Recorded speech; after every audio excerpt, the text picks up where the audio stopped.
درس فی احکام الجہاد فی سبیل اللہ سورۃ التوبہ تفسیر-ے-مکّی۔ الحمدللہ رب العالمین والصلاة والسلام علی اشرف الانبیاء وسید المرسلین سیدنا محمد وعلی آلہ واصحابہ اجمعین۔ اللہم صلی علی سیدنا محمد وعلی آل سیدنا محمد كما صليت على إبراهيم وعلى آل إبراهيم وفي العالمين إنك حميد مجيد۔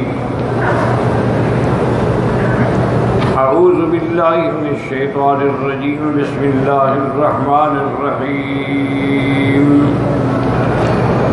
يا أيها الذين آمنوا قاتلوا الذين يلونكم من الكفار وليجدوا فيكم غلظة وَاعْلَمُوا أَنَّ اللَّهَ مَعَ الْمُتَّقِينَ۔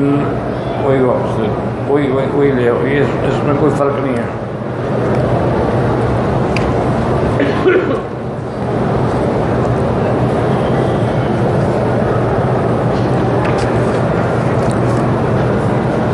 وَإِذَا مَا أُنزِلَتْ سُورَةٌ فَمِنْهُم مَّن يَقُولُ أَيُّكُمْ زَادَتْهُ هَٰذِهِ إِيمَانًا فَأَمَّا الَّذِينَ آمَنُوا فَزَادَتْهُمْ إِيمَانًا وَهُمْ يَسْتَبْشِرُونَ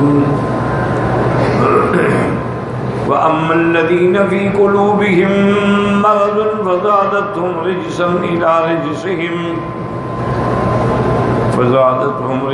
إِلَىٰ رِجْسِهِمْ وَمَاتُوا وَهُمْ كَافِرُونَ۔ قال المؤلف والمفسر رحمه الله تعالى أدام النفع بعلومه وعلومكم في الدارين آمين، إلى أن قال أمر الله تعالى المؤمنين أن يقاتلوا الكفار فأولا الأقرب فالأقرب إلى حوزة الإسلام، ولهذا بدا رسول الله صلى الله عليه وسلم بقتال المشركين في جزيرة العرب، فلما فرغ منهم وفتح الله عليه مكة والمدينة والطائف واليمن واليمامة وهجر وخيبر وحضرموت وغير ذلك من أقاليم جزيرة العرب، ودخل الناس من سائر أحياء الأرض في دين الله أفواجا، شرع في قتال أهل الكتاب۔ اب اللہ پاک نے حکم دیا مومنوں کو کہ جہاد کا بھی طریقہ ہوتا ہے۔ قاتل الذین یلونکم من الکفار، سب سے پہلے جہاد کرو ان کافروں کے خلاف جو تمہارے قریب ہیں، ارد گرد ہیں۔ وَلْيَجِدُوا فِيكُمْ غِلْظَةً، اور کافر تمہارے اندر سختی اور درشتی پائے اپنے لیے۔ وَاعْلَمُوا أَنَّ اللَّهَ مَعَ الْمُتَّقِينَ، اور جان لو اللہ ڈرنے والوں کے ساتھ ہیں، مومنین کے ساتھ ہیں۔ اللہ نے مومنین کو حکم دیا کہ ان یقاتلوا الکفار، کافروں سے جنگ کرو، جہاد کرو، لیکن اولا الاقرب فالاقرب، سب سے پہلے جو تمہارے ملک کے قریب ہیں کفار، ان سے لڑائی کریں۔ ولہذا اسی لیے میرے آقا نے رحمت دو عالم نے صلی اللہ علیہ وسلم بدا رسول اللہ صلی اللہ علیہ وسلم بقتال المشرکین، اس لیے حضور نے سب سے پہلے مشرکین سے جہاد کیا۔ فی جزیرۃ العرب، فلما فرغ منہم، جب آپ ان سے فارغ ہو گئے، فتح اللہ علیہ مکہ والمدینہ، مکہ، مدینہ، طائف، یمن، یمامہ، حجر، خیبر، حضرموت، یہ سب فتح ہو گئے، اسلام کے قبضے میں آ گئے۔ وغیر ذلك من اقالیم جزیرۃ العرب، دخل الناس فی سائر احیاء العرب فی دین اللہ افواجا، اور ہر قوم سے جماعتوں کی جماعتیں دین اسلام میں داخل ہونے لگیں۔ اللہ نے دین کو غلبہ عطا فرمایا۔ شرع فی قتال اہل الکتاب، اب مشرکین کے بعد حضور نے اہل کتاب کے ساتھ جو ہے وہ بھی جہاد کا ارادہ فرمایا۔ فَتَجَهَّدَ لِغَزْوِ الرُّومِ الَّذِينَ هُمْ أَقْرَبُ النَّاسِ إِلَى جَزِيرَةِ الْعَرَبِ، وَأَوْلَى النَّاسِ بِالدَّعْوَةِ لِلْإِسْلَامِ لِأَنَّهُمْ أَهْلُ الْكِتَابِ۔ حضور پاک نے پھر کہ اہل کتاب سے قتال اور جہاد کا ارادہ فرمایا تو آپ نے روم کے ساتھ لڑائی کا ارادہ فرمایا۔ ایک تو چونکہ باقی فارس وغیرہ سے یہ قریب تھے دول اسلامیہ کے، اور یہ زیادہ حقدار بھی تھے کہ ہم ان کو پہلے اسلام کی دعوت دیں، کیونکہ اہل کتاب ہیں۔ اہل کتاب کا معنی یہ ہے کہ وہ سابقہ کتاب پر تو ان کا ایمان ہے، سابقہ پیغمبر پر ان کا ایمان ہے، تو لہٰذا ہمیں ان کو دعوت اسلام دینی چاہیے۔ فَبَرَزَهُ ثُمَّ جَعَلَهُ لِأَجْلِ جُهْدِ النَّاسِ وَجَدْبِ الْبِلَادِ وَضِيقِ الْحَالِ وَذَلِكَ سَنَةَ 9 من ہجرتہ۔ اس لیے حضور پاک نے پھر روم کے خلاف لڑائی کا ارادہ فرمایا اور آپ تبوک تک بھی جا پہنچے، لیکن لوگوں کو بڑی تکلیف تھی چونکہ قحط کے دن تھے اور مسلمانوں کے پاس کچھ بھی نہیں تھا، مال بھی نہیں تھا، بڑی ان کی تنگی کے پیش نظر پھر حضور واپس آ گئے۔ یہ تقریباً 9 ہجری کا واقعہ ہے۔ ثم اشتغل فی السنۃ العاشرۃ بحجۃ الوداع۔ پھر 10 ہجری میں حضور پاک نے حج ادا فرمایا، وہی آپ کا پہلا اور آخری حج ہے، حجۃ الوداع۔ حج فرض ہونے کے بعد آپ نے ایک ہی حج ادا فرمایا ہے۔ ثم عاجلته البنية صلوات الله وسلامه عليه بعد حجة ب81 يوما۔ اب حضور کی وفات قریب آ گئی، حج کے بعد تقریباً آپ 81 دن تک زندہ رہے اور اس کے بعد موت آ گئی۔ فاختارہ اللہ لما عنده وقام بالامر بعده وزیرہ وصدیقہ وخلیفتہ ابو بکر الصدیق۔ حضور کی وفات کے بعد اللہ تبارک و تعالی نے آپ کے صحابہ کے لیے پسند فرمایا اس کو جو حضور کے معاملے کو سنبھالے اور حضور کے مشن کو جاری رکھ سکے، جو سب سے پہلے آپ کے وزیر بھی تھے، صدیق بھی تھے، خلیفہ ابو بکر صدیق رضی اللہ تعالیٰ، تو یہ اللہ نے ان کے لیے چن لیا۔ اللہ کا فیصلہ تھا کہ حضور کے بعد خلیفہ ابو بکر بنے۔ وَقَدْ مَلْمَ الَّذِينَ مَيْلَةَ الْكَادَ أَن يَتَحَفَّلَ فِطْرَةَ اللَّهِ تبارک و تعالیٰ بِهِ۔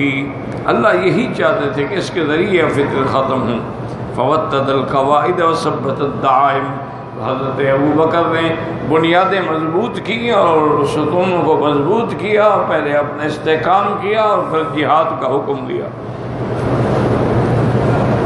وَرَدَّ الشَّارِدُ الَّذِينَ وَهُوَ رَاغِبٌ، اور جو بھاگے ان کو بھی واپس پکڑا۔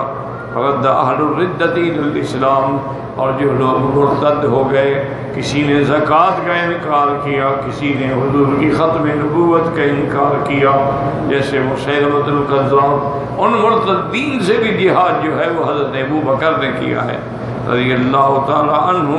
وَأَخَذَ الزَّكَاةَ مِمَّن مَنَعَ مِنَ الطَّغَامِ، بعض فرقوں نے زکوٰۃ کا انکار کیا لیکن حضرت نے سختی سے زکوٰۃ کا نظام جاری کیا، وصول فرمایا۔ وَبَيَّنَ الْحَقَّ لِمَنْ جَهِلَهُ، جن کو سمجھ نہیں تھی ان کو بھی آپ نے واضح کیا کہ جو اللہ کے احکام ہیں وہ برقرار رہیں گے، یعنی کہ حضور کی وفات کے بعد زکوٰۃ ختم، نماز ختم، روزہ ختم نہیں، وہ تو فرائض اللہ ہیں، وہ تو قیامت تک جاری رہیں گے۔ وَأَدَّى عَنِ الرَّسُولِ مَا حَمَلَهُ، اور حضرت ابو بکر کے کندھوں پہ جو رسالت کا، جو خلافت کا بوجھ آیا، آپ نے صحیح معنوں میں ادا کیا۔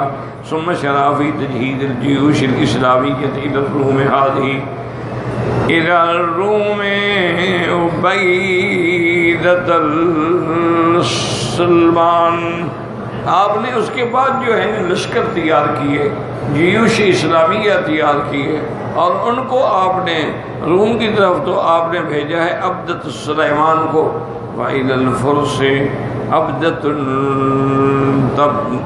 النیران، اور فرس کی طرف آپ نے بھیجا ہے عبدۃ النیران۔ ففتح اللہ برکت سفارتہ البلاد، حضرت حضرت ابو بکر کی خلافت اور فراست سے اللہ نے شہر کے شہر، ملک کے ملک فتح ہوئے.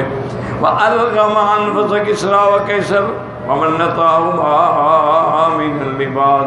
اور حضرت ابو بکر کے جہاد اور طاقت نے کسریٰ اور قیصر کی قوتوں کو بھی مٹا ڈالا.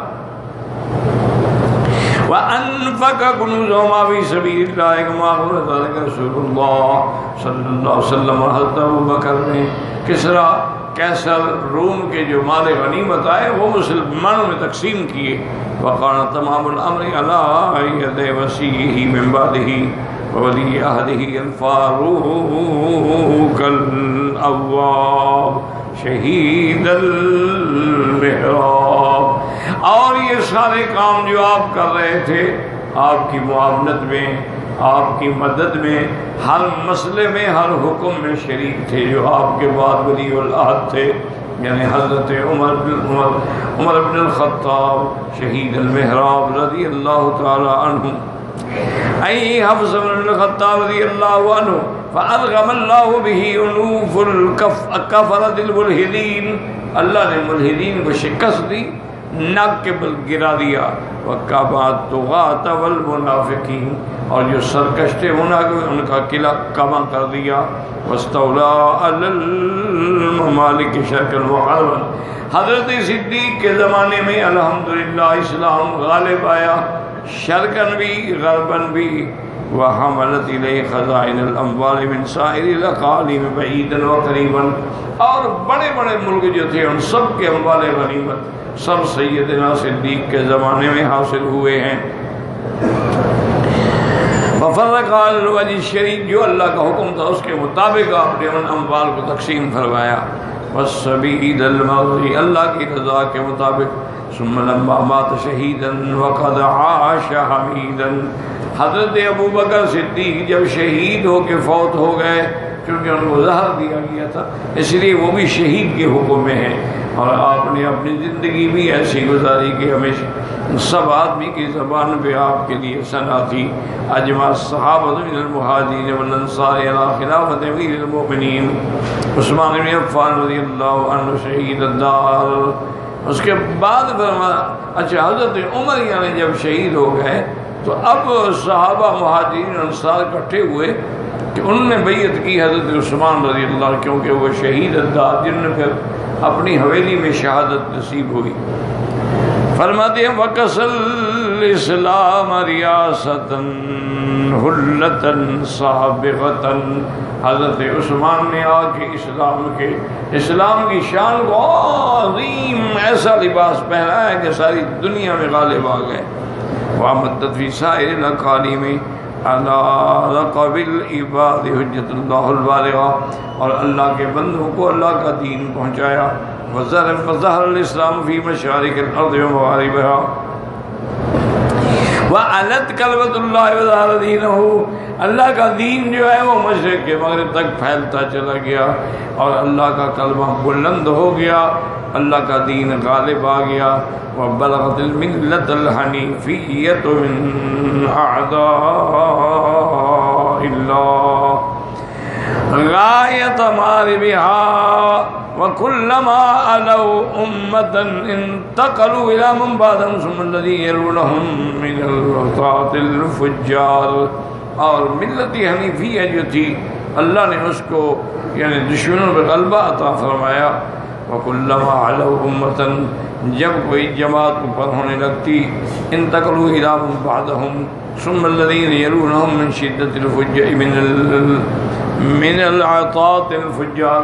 اسی طرح جو دشمن تھے جو مخالف تھے وہ بھی ایک دوسرے کے ساتھ تبدیل ہوتے گئے. امتثالا لقوله تعالی یا ایھا الذین آمنوا قاتلوا الذین یلونکم من الکفار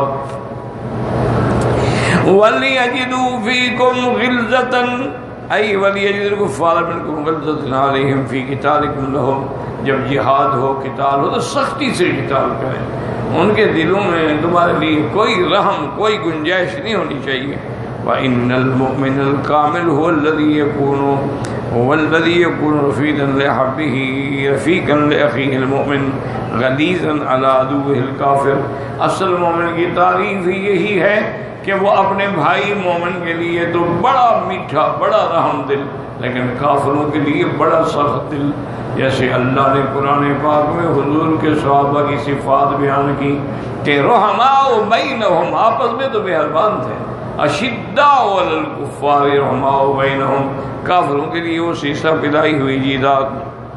كقوله تعالى سوف يأتي الله بقوم يحبهم ويحبونه أذلة على المؤمنين أعزة على الكافرين. اللہ نے فرمایا میرے محبوب ہم ایسی قوم پیدا فرمائیں گے يحبهم ويحبونه، جو اللہ کو محبوب رکھیں گے اللہ ان کو محبوب رکھیں گے. أذلة على المؤمنين، مومنوں کے لیے عاجز ہوں گے، بچ جانے والے ہوں گے، اور کافروں کے لیے عزت، کافروں کے لیے غلبے والے، قوت والے. جیسے اللہ نے فرمایا محمد رسول اللہ والذین معه أشداء على الكفار رحماء بینہم. اللہ پاک فرمایا یا ایھا النبی جاہد الکفار والمنافقین واغلظ علیہم، سختی کریں آپ ان پہ. ان رسول اللہ صلی اللہ علیہ وسلم قال انا الزہوک القتال، یعنی زہوک فی وجہ ولیہ قتال لحامت عدوہ. حضور نے فرمایا میں زہوک بھی ہوں قتال بھی ہوں. زہوک مانا ہنسنے والا، یعنی دوستوں کی طرف دیکھ کے تو میں مسکراتا ہوں لیکن دشمنوں کی سروں کو اڑا دیتا ہوں. وقوله واعلموا ان اللہ مع المتقین، اے قاتل الکفار وتوکلوا علی اللہ، کافروں سے جنگ کرو، توکل اللہ پہ کرو. واعلموا ان اللہ معکم اذا لقیتموہم وَأَطَعْتُمُوهُمْ، جب تم اللہ کی فرما برداری کرو گے تو اللہ کی مدد تمہارے ساتھ ہے. وَهَكَذَا الْأَمْرُ لَمَّا كَانَتِ الْقُرُونُ الثَّلَاثَةُ الَّذِينَ هُمْ خَيْرُ هَذِهِ الْأُمَّةِ فِي غَايَةِ الِاسْتِقَامَةِ وَالْقِيَامِ بِطَاعَةِ اللَّهِ تَعَالَى لَمْ يَزَالُوا ظَاهِرِينَ عَلَىٰ عَدُوِّهِمْ. اور مفسر فرماتے ہیں یہ حقیقت بھی ہے کہ یہ جو 3 قرن گزرے ہیں صحابہ تابعین تبع تابعین کا، چونکہ وہ اللہ کے دین پہ جمے ہوئے تھے، اللہ کے دین پہ قائم تھے، تو اللہ نے بھی ان کو ہر جگہ غلبہ عطا فرمایا.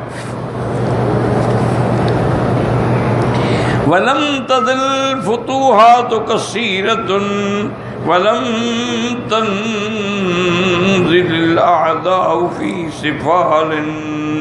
وَلَمْ تَزِلْ یعنی بڑے فتوحات ہوئے، اور اعداء جو تھے وہ سفال مانا ذلت میں، جتنے دشمن تھے وہ ہمیشہ ذلیل رہے، ذلت میں رہے، وخسار گھاٹے میں.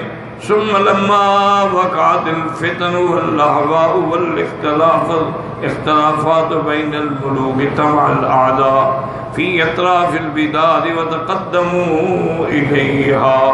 پھر جب دور دور ہوتا چلا گیا، فتنے آ گئے، مختلف مذاہب پیدا ہو گئے، مختلف اختلافات پیدا ہو گئے، تو اب دشمنوں کو بھی طمع ہوا کہ بلاد اسلامیہ کے خلاف کارروائی کریں. فَلَمْ يَمَانِعُوا لِلشُّغْلِ الْمُلُوكِ بَعْضًا بِبَعْضٍ، ایک دوسرے کی مدد بھی کر رہے تھے. ثُمَّ تَقَدَّمُوا إِلَىٰ حَوْزَةِ الْإِسْلَامِ فَأَخَذُوا مِنَ الْأَطْرَافِ بِلِقَانَ كَثِيرًا. اور کہتے ہیں کہ پھر حوزۃ الاسلام یعنی انہوں نے پھر مدینہ منورہ پر بھی حملہ کرنا شروع کیا. بلدار ثم لم يزالوا حتى استوحدوا على كثير من بلاد الاسلام ولله الامر من قبل بعد. اللہ کی مرضی. فكلما مقام ملك ملوك الاسلام وطاعوا امر الله عز وجل وتوكل على الله فضل الله عليه من البلاد واسترجع من الاعداء بحسبه وبقدر ما فيه من ولایت اللہ. اسی طرح اس دور میں پھر جو بھی بادشاہ بنتا گیا، لیکن بادشاہ بننے کے بعد جس نے اسلام کو قائم رکھا، اللہ کی اطاعت پہ جمع رہا، اللہ پہ توکل کیا تو اللہ نے اس کے ہاتھ میں بڑے بڑے شہروں کو بھی فتح عطا فرمایا، اور اللہ تبارک و تعالیٰ نے ان کے دشمنوں کو بھی اس کے آگے جھکا دیا۔ جتنی اس میں اتفاق تھا، ولایت تھی، اللہ کے ساتھ تعلق تھا، اتنی اللہ کی مدد آتی رہی۔ واللہ المسؤول المامور ان یمکن المسلمین نواسی اعدائہ الکافرین۔ اللہ پاک سے امید رکھیں، اللہ ہی مدد کرنے والے ہیں کہ اللہ مسلمانوں کو پھر کافروں پہ غلبہ عطا فرمائے۔ وَإِنْ يَعْلَكَهُ بِسَائِرِ الْأَقَالِيمِ إِنَّهُ جَوَادٌ كَرِيمٌ، اور اللہ اپنے دین کو بلند کر دے تمام ممالک میں۔ وَإِذَا مَا أُنْزِلَتْ سُورَةٌ فَمِنْهُمْ مَنْ يَقُولُ أَيُّكُمْ زَادَتْهُ هَٰذِهِ إِيمَانًا، اور جب حضور پہ کوئی آیت نازل ہوتی، کوئی سورت نازل ہوتی، قرآن نازل ہوتا، تو منافقین یہ کہتے بھی کس کا اس آیت کے اترنے کے بعد ایمان بڑھ گیا ہے، یعنی نعوذ باللہ بطور طنز کہتے تھے۔ اے یقول بعضهم لبعض ایکم زادت هذه السورة ایمان، اس سورت کے آنے سے کس کا ایمان زیادہ ہو گیا؟ اب اللہ فرماتے ہیں فَأَمَّا الَّذِينَ آمَنُوا فَزَادَتْهُمْ ایمانا، جو سچے مومن ہیں، پکے مومن ہیں، ان کا ایمان زیادہ ہو گیا، کیونکہ وحی آتی تھی تو مسلمانوں کا ایمان تر و تازہ ہو جاتا تھا، وحی آتی تھی اس پر ایمان لاتے، اللہ کے احکام پہ عمل کرتے تو ان کے اعمال صالحہ بھی زیادہ ہو جاتے اور ایمان میں بھی برکت و زیادتی پیدا ہوتی۔ وَهَذِهِ الْآيَةُ مِنْ أَكْبَرِ الدَّلَائِلِ عَلَىٰ أَنَّ الْإِيمَانَ يَزِيدُ، ينقص، ایمان بڑھتا بھی ہے اور کم بھی ہوتا ہے۔ بعض علماء فرماتے ہیں بڑھنے کم ہونے کا معنی ہے یعنی اس کا ثمر، اعمال کے جو ثمر ہیں، جیسے درخت کے پھل زیادہ بھی ہوتے ہیں کم بھی ہوتے ہیں۔ بعض کہتے ہیں کہ نہیں، حقیقتاً ایمان جو ہے وہ بڑھتا بھی ہے۔ بعض ائمہ کے نزدیک ایمان تصدیق کا نام ہے اور تصدیق جامد ہے، باقی بڑھنے کا معنی یہ ہے کہ اس کے ثمر، اس کے نتائج، اس ایمان کی وجہ سے جو اعمال صالحہ کرتا ہے وہ بڑھتے ہیں۔ کما ہوا مذہب اکثر السلف والخلف من ائمۃ العلماء، بل کذا کا غیر واحد اجماع ذالک، بلکہ بہت سارے لوگوں نے تو اجماع بھی نقل کیا ہے کہ بھی ایمان یزید و ینقص۔ وقد بسط کلام علی هذه المسألة ابرز البخاری رحمہ اللہ تعالی۔ اب مفسر فرماتے ہیں کہ ایمان یزید و ینقص پر اگر آپ نے تفصیل سے دیکھنا ہے تو بخاری شریف کی جو پہلی جلد ہے نا، تو اس کے اندر بڑا تفصیل سے مسئلہ موجود ہے۔ وَأَمَّا الَّذِينَ فِي قُلُوبِهِم مَّرَضٌ فَزَادَتْهُمْ، اور قرآن اترنے کے بعد جن کے دلوں میں کھوٹ تھا، نفاق تھا، ان کا اور شک پہ شک بڑھ گیا، پہلے بھی مشکوک تھے تو اور بھی شک میں مبتلا ہو گئے۔ اَزَادَتْهُمْ شَكًّا إِلَىٰ شَكِّهِمْ وَرِيَاءً إِلَىٰ رَيْبِهِمْ، کہ ان کے شک میں اور اضافہ ہو گیا۔ کما قال ونزل من القرآن ما هو شفاء، قرآن شفا ہے لیکن کس کے لیے؟ ورحمۃ للمؤمنین ولا یزید الظالمین الا خسارا، اور ظالموں کے لیے تو اور نقصان ہے کہ قرآن آیا پھر بھی ایمان نہ لائے۔ جیسے فرمایا قل هو للذین آمنوا ھدی وشفاء، جو لوگ مومن ہیں ان کے لیے قرآن ہدایت بھی ہے، شفا بھی ہے۔ والذین لا یؤمنون فی آذانہم وقرا وہو علیہم اما، اور جو مومن نہیں، کافر ہے، اس کے کانوں کے اندر بوجھ ہے اور وہ قرآن سے گویا اندھا ہے۔ اولئک ینادون من مکان بعید، ایسے پوزیشن ہے بہت دور سے کوئی اس کو پکار رہا ہو۔ وَهَذَا مِنْ جُمْلَةِ شِقَائِهِمْ أَنَّمَا يَهْدِي الْقُلُوبَ يَكُونُ سَبَبًا لِزَلَالِهِمْ، یہ ان کی بدبختی ہے کہ جو کتاب لوگوں کی ہدایت کے لیے اتری، ان کی بدبختی اور شقاوت کا سبب بن گئی، گمراہی کا سبب بن گئی۔ كما أن سيء المزاح لو العذاب ما غزي به لا يزيده إلا حالا خالا ونقصا، جیسے فرماتے ہیں کہ آدمی کا مزاج خراب ہو، بیمار ہو، لو غذیٰ اس کو جتنا غذا دی جائے کھانا دیا ہو تو اور بگاڑ پیدا ہوتا جائے، وہ ہضم تھوڑا ہوگا وہ تو اور مصیبت۔ اسی لیے کافروں کو نہ قرآن ہضم ہوتا تھا نہ حدیث ہضم ہوتی تھی، تو ان کے شک میں اضافہ ہوتا گیا، اور مومنوں کا الحمدللہ قدم قدم پہ آیت آیت پہ ایمان جو ہے وہ زیادہ ہوتا گیا۔ واللہ اعلم۔